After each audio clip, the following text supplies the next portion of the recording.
अस्सलाम वालेकुम, welcome to Syed academy. मेरा नाम अली हुसैन है और आज का हमारा टॉपिक है ट्रांसफॉर्मेशन।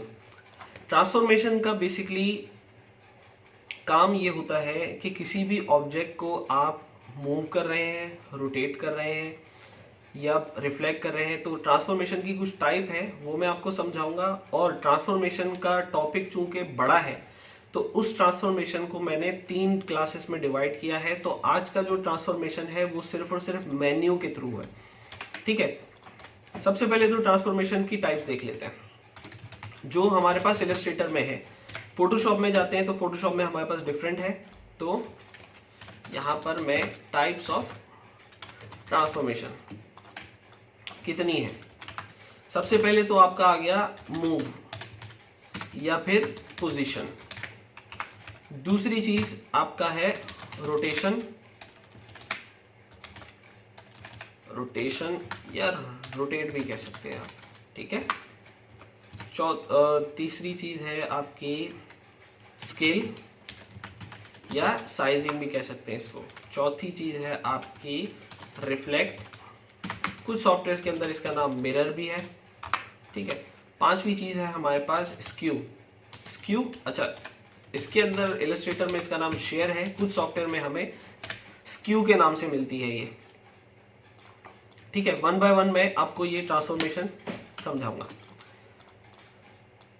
देखें, सबसे पहले तो माउस के थ्रू मैं आपको समझा देता हूं क्या है। मूव करते हैं किसी भी चीज को, ये आपका पोजीशन है। ये भी ट्रांसफॉर्मेशन है जब आप किसी ऑब्जेक्ट को मूव कर रहे हैं। रोटेशन क्या है, जब आप अपने कर्सर से ऑब्जेक्ट के कॉर्नर पे आते हैं, बाउंडिंग बॉक्स से हल्का सा दूर, तो आपके पास रोटेशन का मार्क देखें, इस तरह मार्क बना हुआ आता है। वहीं से आपने क्लिक करके उसको ऑब्जेक्ट रोटेट कर सकते हैं, ये कहलाती है रोटेशन। स्केल क्या है, किसी भी चीज को आप छोटा बड़ा कर रहे हैं या साइजिंग कर रहे हैं, वो स्केल है। ठीक है, चौथी चीज आपका रिफ्लेक्ट है। रिफ्लेक्शन कैसे समझाऊं, मैं आपको एक इमेज ले लेता हूं छोटी सी, ताकि आपको रिफ्लेक्शन समझ आ जाए। रिफ्लेक्शन इस तरह है जैसे हम कोई चीज शीशे में देख रहे हैं। ठीक है ना, इलस्ट्रेटर पे इस इमेज को खोल लेते हैं। अब ये चीज जैसे मैं इस इमेज को ऐसे मूव कर लेता हूं तो ये भी ये रिफ्लेक्शन है। ठीक है, कि आपको वो उल्टा दिख रहा है। अच्छा, ये रिफ्लेक्ट या मिरर कहलाता है। मिरर भी इसलिए इसका नाम दिया गया, कोरल ड्रॉ में ये मिरर के नाम से थी, तो इस वजह से कि ये आसान लफ्ज है समझने में, इसलिए इसका नाम मिरर भी दिया है कोरल ड्रॉ में। अच्छा, शेयर या स्क्यू। शेयर या स्क्यू आप अपने सिलेक्शन टूल की मदद से नहीं कर सकते, उसके लिए आपको स्क्यू का टूल दिया गया है अलग से, शेयर का टूल दिया गया है, ये रहा यहाँ पर। बट ये अभी हमारा टॉपिक का पार्ट नहीं है, तो मैं इसको आपको मेन्यू में लेकर चलता हूँ। ठीक है, अब देखें, ट्रांसफॉर्मेशन यूजिंग मेन्यू आज का मेन टॉपिक है। सबसे पहले हमें चीज मिलती है ट्रांसफॉर्म अगेन। ये क्या चीज है, अब जैसे कि मैंने एक असाइनमेंट बनवाया था आपको, सबसे पहला असाइनमेंट, उसके अंदर आपने एक ज्योमेट्रिकल डिजाइन बनाया था। मैंने कहा था कि जी इसकी मैं एक्सप्लेनेशन बाद में दूंगा, तो आज मैं उसकी आपको एक्सप्लेनेशन दे रहा हूं। देखें, मैं एक सर्कल बनाया था छोटा सा, इसको रोटेट किया था। अब मैंने हल्का सा जो रोटेट किया है ना, वो इसकी मेमोरी में सेव हो जाता है, टेम्परेरी मेमोरी में सेव हो जाती है लास्ट ट्रांसफॉर्मेशन। अब लास्ट ट्रांसफॉर्मेशन में से मूव भी हो सकती है, रोटेशन भी हो सकती है, साइजिंग, रिफ्लेक्शन या फिर शेयर। तो यहां पर मैंने जैसे ही रोटेट किया ना इसको हल्का सा, इसने याद रख लिया कि लास्ट ट्रांसफॉर्मेशन हुई थी फॉर एग्जांपल 15 डिग्री की, और हुई थी मूव की जो ट्रांसफॉर्मेशन की टाइप थी मूव और रोटेशन, और उसकी जो रोटेशन का वैल्यू था वो था 15 डिग्री फॉर एग्जांपल। ऑब्जेक्ट में आते हैं, ट्रांसफॉर्म अगेन करते हैं, तो क्या हो रहा है, वो लास्ट ट्रांसफॉर्मेशन रिपीट करता है। ठीक है, इसी तरह आपका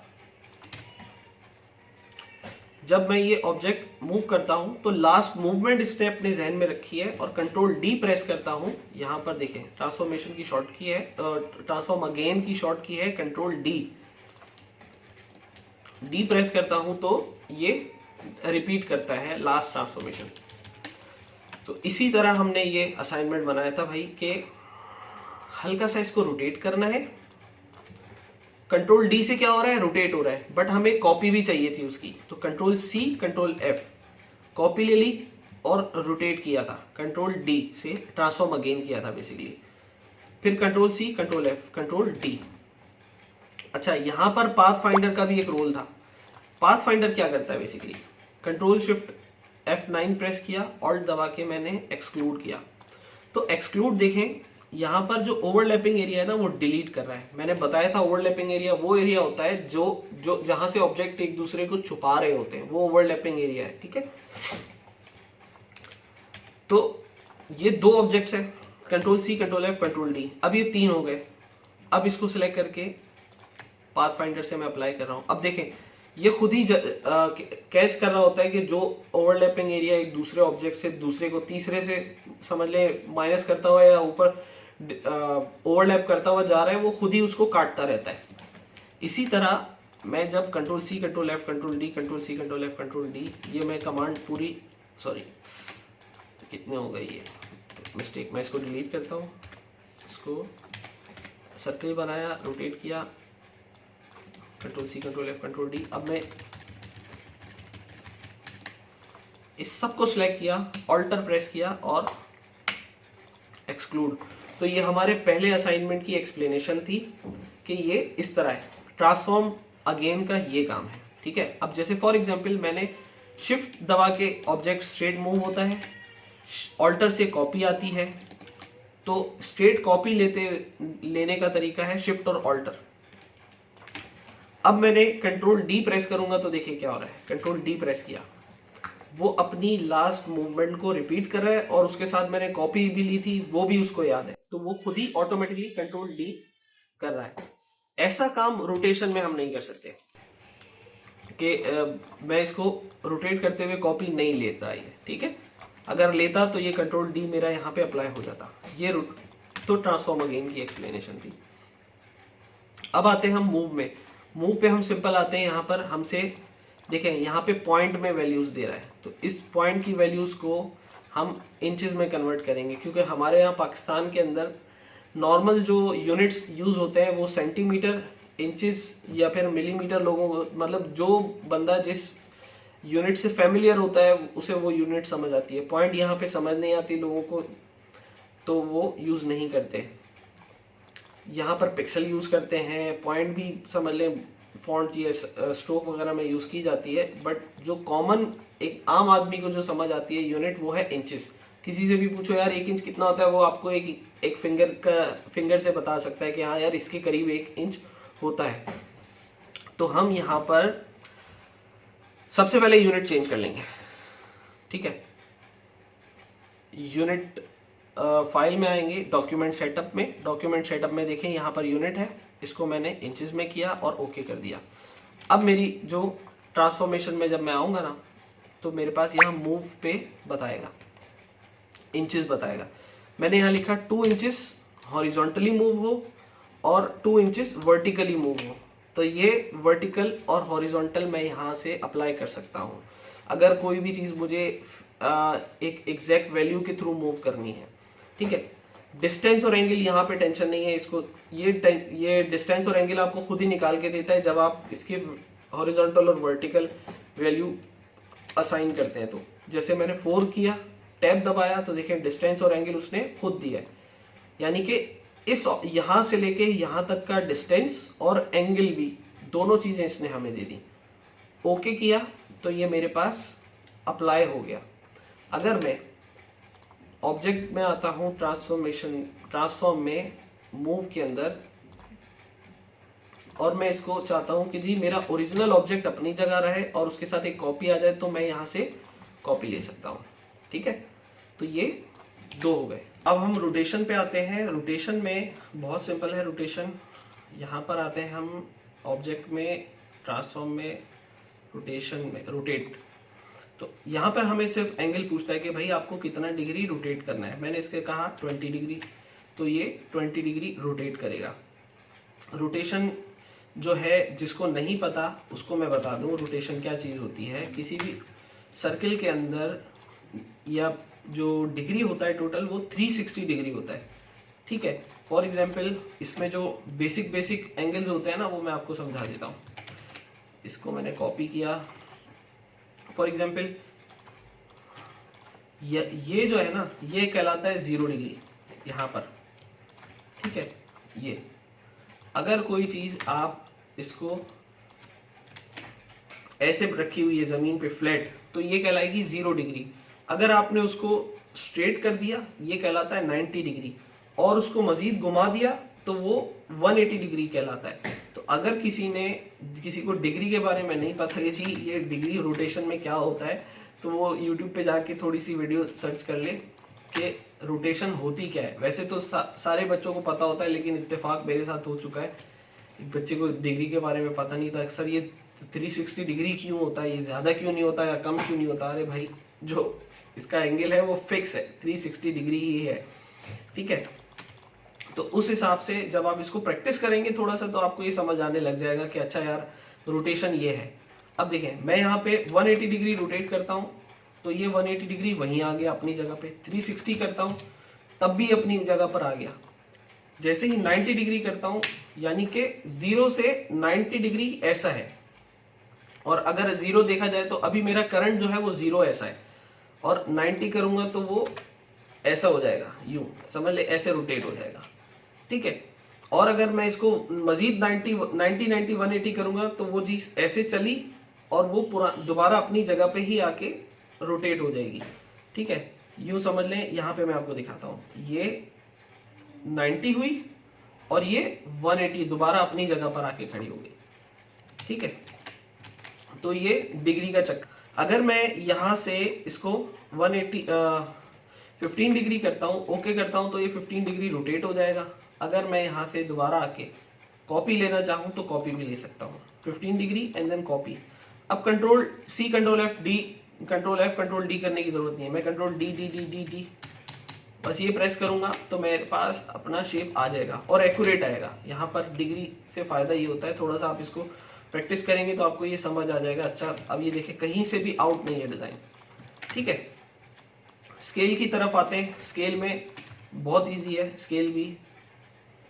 स्केल में हमने यहाँ पे देखें यूनिफॉर्म का मतलब होता है कंप्लीटली, विड्थ में भी और हाइट में भी, ठीक है। अगर मैं कस्टमर ने आपसे कहा कि जी मेरा जो अभी करंट डिज़ाइन है या करंट साइज है उसको 50% बड़ा कर दो, तो आपने 100% में +50 कर देना है और टैब प्रेस किया तो ये 50% बड़ा हो गया ओवरऑल। अगर यूनिफॉर्म नहीं करना, नॉन यूनिफॉर्म करना है, कस्टमर कहता है सिर्फ और सिर्फ विड्थ में एक काम करो, मैंने इसको 100 कर दिया, अभी कस्टमर कहता है विड्थ में 50% बड़ा कर दो, तो प्लस आपने 50 कर दिया यहाँ पे। तो ये इसका तरीका है। Scale stroke, scale corner and scale stroke का चक्कर ये है, यहाँ पे ये समझ लीजिए कि जब मैं इसको फॉर एग्जाम्पल, ये मेरा स्ट्रोक है, मैंने यहाँ से स्केल में आया मैं और यहाँ पे मैंने चेक हटा दिया इन दोनों चीज़ों पे, और एक काम और करता हूँ, एक रेक्टेंगल भी बना लेता हूँ मैं, ठीक है, और इसके कॉर्नर्स कम कर लेता हूँ। अब देखें, मैं जब यहाँ से स्केल करता हूँ और इन दोनों से मैंने चेक हटा दिया, मैं इसको 50-50% कर देता हूँ, 50% और 50%। यहाँ पे गड़बड़ ये हो रही है कि इसका जो स्ट्रोक है ना, वो देखें अब छोटा बड़ा नहीं हो रहा। अगर मैं इस पर चेक लगाता हूँ तो स्ट्रोक ऑब्जेक्ट के साथ साथ छोटा हो रहा है, ठीक है, कॉर्नर भी उसके साथ छोटा, देखें छोटा हुआ। अगर मैं इन दोनों से चेक हटाता हूं तो स्ट्रोक मेरा अपनी जगह ही है। फॉर एग्जांपल 20% करूंगा तो देखिए मेरे ऑब्जेक्ट्स खराब हो गए। इधर चेक लगाऊंगा मैं तो यहाँ पर मेरे ऑब्जेक्ट के साथ साथ स्ट्रोक भी कंट्रोल हो रहा है और उसके कॉर्नर्स भी कंट्रोल हो रहे हैं। तो ये इसका फिल एंड स्ट्रोक का काम है। रिफ्लेक्ट बहुत ईजी है, रिफ्लेक्ट पे चलते हैं। कॉपी का मैंने आपको समझा दिया है, कॉपी क्या है। अच्छा, रिफ्लेक्ट के लिए मैं एक इमेज ले लेता हूँ यहाँ से, ताकि आपको इमेज से समझ आ जाए। टैब, ऑल्टर टैब दबाया, यहाँ का खोल लिया, या फिर आप कंट्रोल ओ से भी ओपन कर सकते हैं अपनी डायरेक्टरी से जाके, जहाँ पर आपकी इमेज रखी है। डेस्कटॉप पे है तो यहाँ से खोल सकते हैं। अच्छा, ऑब्जेक्ट में आए, ट्रांसफॉर्म में रिफ्लेक्ट से मैंने अगर हॉरिजॉन्टली रिफ्लेक्ट करूंगा तो देखें प्रीव्यू से चेक हटा के मैं चेक कर सकता हूँ कि यार अच्छा पहले ऐसा था और अब ऐसा हो गया, यानी कि ये ऐसे रिफ्लेक्ट हुआ है टॉप टू बॉटम। अगर वर्टिकली रिफ्लेक्ट करूंगा तो ये लेफ्ट टू राइट होगा। प्रीव्यू पे चेक लगाना लाजमी है भाई, ठीक है। तो ये रिफ्लेक्ट है। शेयर भी सेम इसी तरह ही है। शेयर क्या करता है आपका, शेयर आपको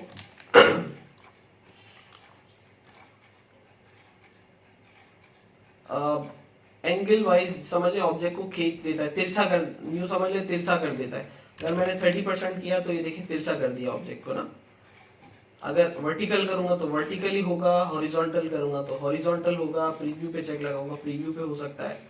और ओके करूंगा तो ओके हो जाएगा। कॉपी करूंगा तो साथ ही साथ कॉपी भी आ जाएगी, ठीक है। यहां से मैं कॉपी करके दिखा देता हूं आपको, 30% और कॉपी। तो देखें ओरिजिनल भी है और कॉपी भी है। ट्रांसफॉर्मेशन मेन्यू के थ्रू इतनी ही है। अच्छा, ट्रांसफॉर्म ईच का ऑप्शन इसमें रह गया। ट्रांसफॉर्म ईच क्या करता है, फॉर एग्जाम्पल मैंने 2 ऑब्जेक्ट बनाए, ठीक है। इन 2 ऑब्जेक्ट्स को मैंने करना ये है कि एक हिसाब से ट्रांसफॉर्म ईच पे आए हम, और मुझे यहाँ पर सारी ट्रांसफॉर्मेशन एक साथ यूज करनी है। मैं चाहता हूँ कि ये छोटा भी एक साथ हो, और ये फॉर एग्जाम्पल हम एक डिज़ाइन बना लेते हैं। चलो इससे एक डिज़ाइन ऐसा बना के देख लेते हैं कि आपको मज़ा आए बनाने में।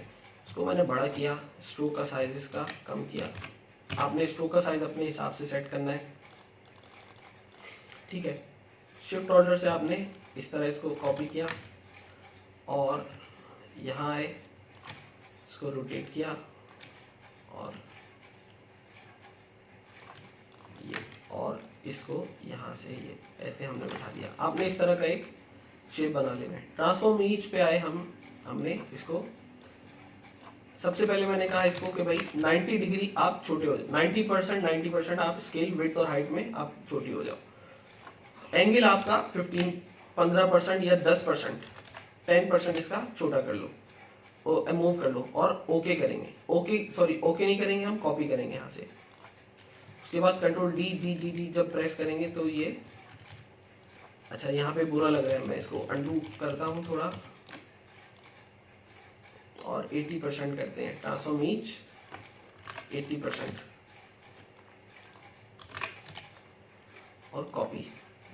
अब हल्का सा अभी भी रहता है ये, मैं इसको 15% नहीं करूँगा, इसको मैं जूम आउट, ऑब्जेक्ट में आए, ट्रांसफॉर्म ईच किया इसको 10 डिग्री, कॉपी, कंट्रोल डी। तो यूँ समझे हमने एक इस तरह की सारी ट्रांसफॉर्मेशन एक साथ जब अप्लाई करनी हो तब हम ये अप्लाई करते हैं। अगर मैं कोशिश करूँगा इसके थ्रू कोई असाइनमेंट बना दूँ ताकि आपको ये मज़ीद क्लियर हो जाए। ट्रांसफॉर्मेशन इससे ज़्यादा कुछ नहीं है, सिंपल चीज़ें हैं बट डिफरेंट उनके तरीके हैं। ट्रांसफॉर्मेशन के 2 टॉपिक अभी भी बाकी हैं मेरे पास, तो इंशाल्लाह आपको वो भी समझाऊंगा। उम्मीद करता हूँ आपको ये समझ आया होगा। हमारे चैनल को लाइक करें, शेयर करें, सब्सक्राइब करें। मिलते हैं अगली वीडियो में। अल्लाह हाफ़िज़।